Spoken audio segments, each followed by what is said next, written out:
The smell of pizza. Okay, let's smell it. I want to have sex with this pizza. Jeremy Fragrance, or Daniel Szeredziński, is a prominent figure in the fragrance community. He was among the first to start reviewing fragrances and posting them to YouTube back in 2014, where he found his first audience and built his personal brand around reviewing fragrances. Today, many people associate him with the #1 fragrance influencer and the person who got them into the fragrances. However, something went terribly wrong along the way, and thus the entire community, along with the people who personally know Jeremy, are worried about his situation, which is constantly getting out of hand. I got the six-pack, I got the good vibes, I got the red Ferrari, I got the golden Rolex, I'm a millionaire, I love what I do, I say fuck you in your f***ing ass if I want to say that. Jeremy is facing a lot of accusations, ranging from narcissism and sexism to hard drugs, and it's only getting worse.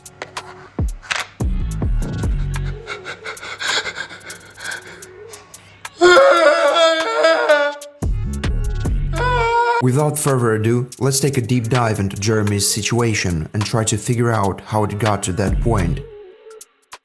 In this video, we are not going to talk about Jeremy's beginnings and route to success. That's because I already did that in my previous video, which is by far the most popular video on my channel. Instead, we will try to analyze the allegations raised against Jeremy by his fanbase, as well as why they happened. So let's begin with the first one.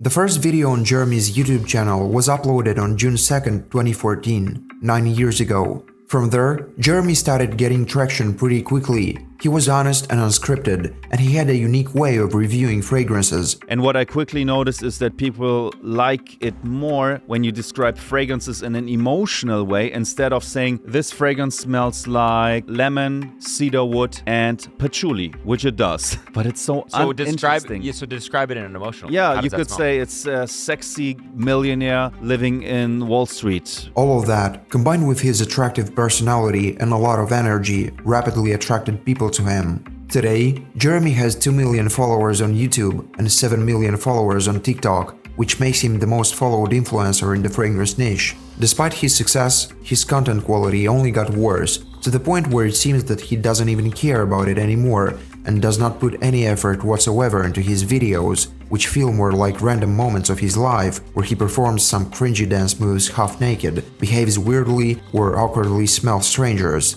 The people who have subscribed to Jeremy for a long time noticed how much he changed, and not in a good way. I often get asked what happened to Jeremy's content, and honestly, There was already a time when I ate so many dates that I didn't like myself and I threw them in the trash. Now, what I did to prevent that, I took dog shit and mixed it with the dates here. But even then, I gave myself the option that they are still wrapped in the package right here and I could still technically eat them. For someone seeing Jeremy's content for the first time, it may appear that his videos are scripted to feel like satire, considering that he makes no effort to edit or retake them, even if he forgets a word mid-sentence. These gay people try to,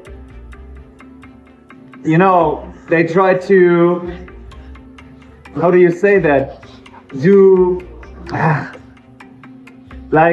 Force me to do stuff. Where his camera falls, he just keeps going with his monologue, unbothered. If you are a Middle Eastern woman like Kim Kardashian by Roses Musk, if you are a young, innocent, actually virgin by La Belle by Jean-Paul Gaultier, and if you are an emotional woman that always screams at her boyfriend. Oh no! Skandal by Jean-Paul Gaultier, yes. Despite all of the negative comments under his videos, Jeremy considers himself the #1 fragrance influencer and doesn't admit any criticism. Instead, he continues posting low-effort videos, turning his entire persona into a meme. This attitude, however, raised many questions about his mental health, with some comments even accusing him of doing hard drugs. He's crumping. This isn't dancing. This is literally just what happens when you snort a lot of. Should you buy this in 2023? No, don't buy it, guys. Rather buy something else. He reminds me of a robot that runs off an Adderall. Because no influencer with such a huge following, who advertises luxury products and has his own fragrance brand, would film himself eating eggs along with the shell or coughing tonsil stones and post it to his massive audience. Despite the allegations, Jeremy has publicly stated that he has never used drugs. Have you ever done drugs? No, never in my life I've taken any drugs except drinking alcohol. So when people say that you've done cocaine, I on think all your it's videos, so- that's not true. It's such a compliment when people say I ate or drink or sniffed the cocaine. I think it's such a compliment. This song memorizes for me pain and growth. I had a woman, she tried to sue me for rape. I'm sorry, what's up? A few years ago, a Reddit user posted a few screenshots allegedly showing a conversation between Jeremy Fragrance and Sarah Harris, an Instagram model, in 2018 when Jeremy was already a well-known influencer. The screenshots were supposedly captured from Sarah Harris' Instagram page, where she posted them to her story. From the screenshots, we can clearly see that Jeremy was trying to manipulate Sarah into having a sexual encounter. However, when she refused and made the conversation public, Jeremy accused her of hurting his image, putting him into depression and having suicidal thoughts, even threatening her with a lawsuit, which very much sounds like how a narcissist would manipulate its victim by trying to victimize themselves and making the other person feel guilty and ashamed instead of admitting his fault. Jeremy also never made any public apologies or mentioned the situation with Sarah. Even though there is no more information available on this case and it's not clear how it ended, the fact that it happened could give us some understanding about Jeremy as a person. But that wasn't the only reason his audience started losing trust and turning their backs on Jeremy.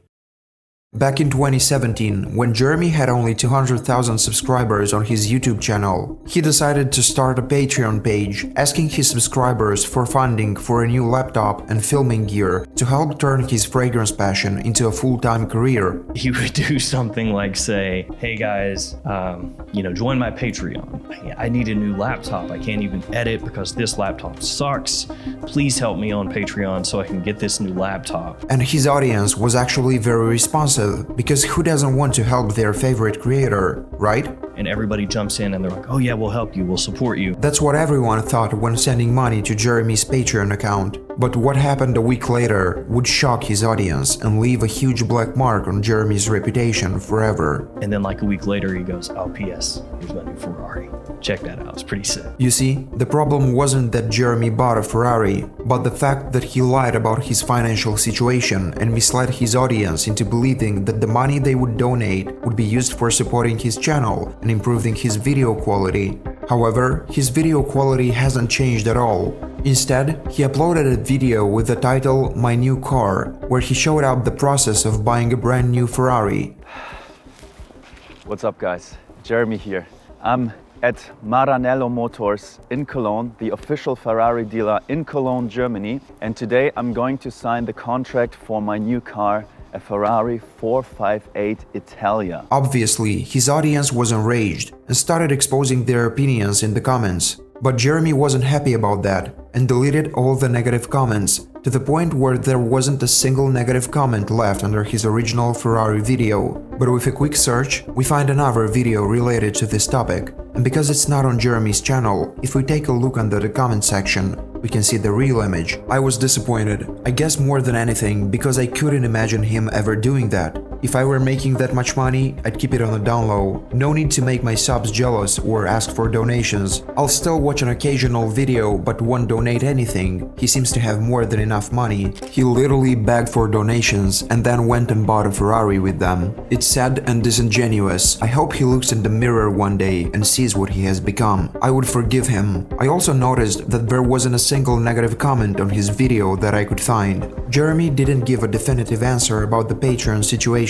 and it's unclear where the money went. But one thing is certain: when you're not fully honest with the people who support you, they lose trust quickly.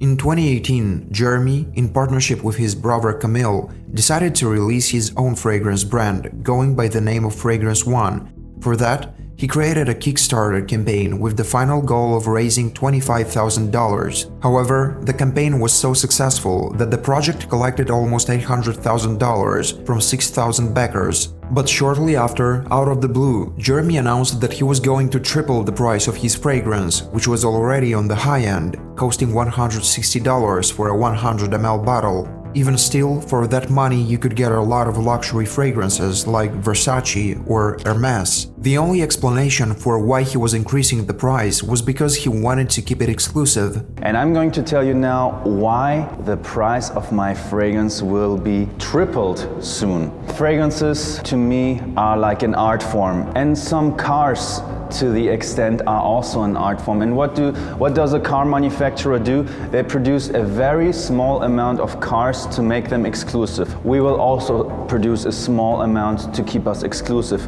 I mean, his fragrance wasn't bad, but it wasn't that good either. Already his fragrance on Kickstarter was for $160 USD. And that seemed very high for what you're getting, which seemed like a very safe office fragrance, which is just gonna be just kind of this mainstream type of fresh citrus woody scent that seemed very, very boring with a lot of synthetic ingredients that has a list of notes that we already know. A lot of them look very inexpensive and cheap. Of a list of them right here, you can see a lot of them are just synthetics. It seems like no expensive components were used in the production of Fragrance 1, and Jeremy himself made a video a few years later in which he described the production costs for a fragrance. First, you buy the glass bottle. The glass bottle is about 50 cents, 50.